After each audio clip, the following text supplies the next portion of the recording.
Heat Signature is a pretty cool game about creating a galaxy-wide revolution, or at least supposedly.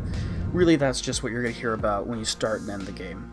What you're going to spend most of your time actually doing is stealing. Stealing things, stealing people, stealing ships, stealing lives. And after you've done enough stealing, you can click a button and now you're free to planet spaceport thing. Bringing these stations will act as a tech tree, unlocking items or adding them to the shop.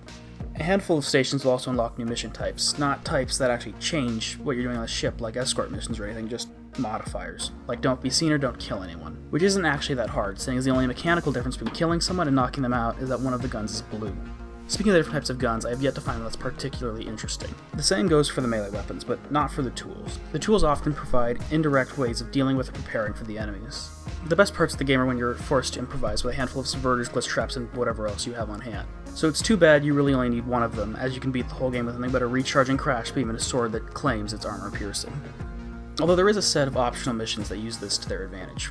For every spaceport you free, you unlock an optional mission with preset starting weapons, which forces you to improvise and creates some pretty cool moments. Although, unlike in the normal missions, you can't actually die, you just restart the level. But even in the normal missions, it's pretty hard to die. Usually, instead of killing you, the enemies just throw you out of the airlock. Then you catch yourself and redock at their spaceship. And while this is certainly cool the first time, you're very quickly going to get bored of it. However, once you do die, you'll find yourself back at the bar, where you choose the guy with the best gear and head back out into space. There's not a lot to do on your drive over to the next ship, other than listening to the music that plays very occasionally, which is a shame, because when it does, it's very good, or at least extremely fitting.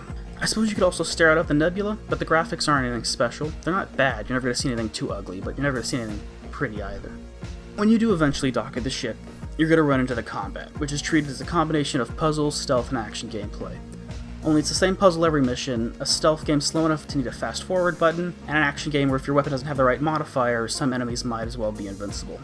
And that's how the game is. You play it for a few hours, you have a couple of cool moments, then later your brain goes down. I want to do that again, so despite the lackluster everything, you play it for another 40 hours.